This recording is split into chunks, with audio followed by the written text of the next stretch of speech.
Hello everyone, welcome back to Study with RK.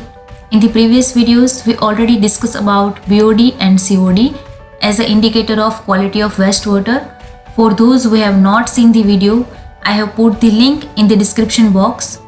Today in this lecture, we will study about wastewater treatment and disposal single dwelling process. So first of all, how is wastewater generated? Generally, domestic wastewater results from water used in residence, business and restaurants, and industrial wastewater comes from discharges by manufacturing and chemical industries, and rainwater in urban and agricultural areas picks up debris, grit, nutrients and various chemicals, thus contaminating surface runoff water. Wastewater contains a wide range of contaminants, pollutants, are typically categorized as physical, chemicals, and biological. Common pollutants include complex organic materials, nitrogen and phosphorus-rich compounds, and pathogenic organisms such as bacteria, viruses, and protozoa. Synthetic organic chemicals, inorganic chemicals, microplastics, sediments, radioactive substance, oil, heat, and many other pollutants may also be present in wastewater.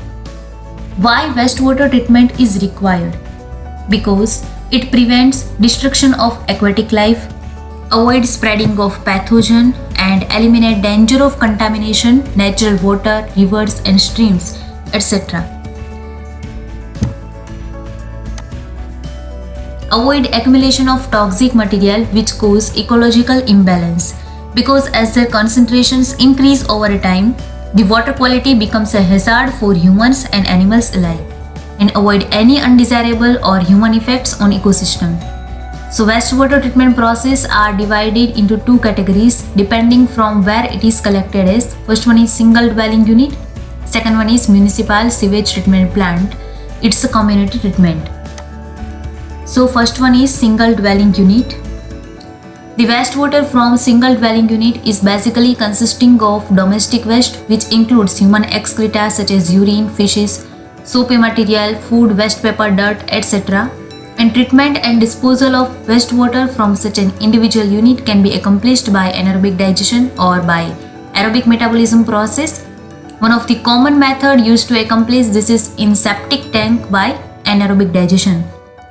Basically, here sewage is collected from a locality and taken to centralized located sewage treatment plant.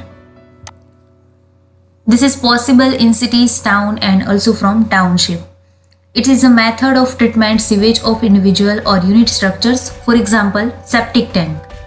To provide a satisfactory disposal of sewage from small buildings, institutes, hotels, etc., septic tank have been adopted is a sewage settling tank which retain the salt of sewage that enter to it and decompose completely anaerobically. The settling solid is called sludge. Septic tank have two major functions to be carried out: sedimentation of sludge as well as anaerobic digestion of sewage. It involves huge closed tanks whose size varies from 8 to 10 feet in diameters and depth is 20 to 30 feet. Sewage enters from the inlet containing solid materials which settles at bottom and remaining water is absorbed in soil. Here you can see in this image there are small rectangular chambers sited below ground level. It is designed to retain the solids of the sewage entering the tank, and here two separate chambers are used. One is where a sedimentation tank where the wastewater is collected, and the another one is a septic tank where the water is transferred for the actual biological process to happen. Sedimentation and biological degradation is involved, and anaerobic digestion of sewage by the microorganisms. If the water collected is from single dwelling, then the water level will be less as most of it will be absorbed. But it from colony, then the water level will be increased after few years. So solid capacity of water absorption will reduce and ultimately water level will increase up to inlet, and hence cleaning must be required. To increase the storing capacity of septic tanks for several years, there are small tanks size 5 by 5 feet. It's called sedimentation tank and is called sludge. Only water flows from inlet into septic tank.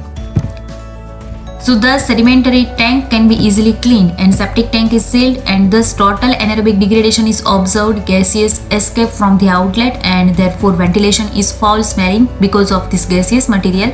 And tankers collect the sludge and throw it in open area. It is degraded complete aerobically, but mostly anaerobic digestion is sufficient. So that's all about single dwelling unit.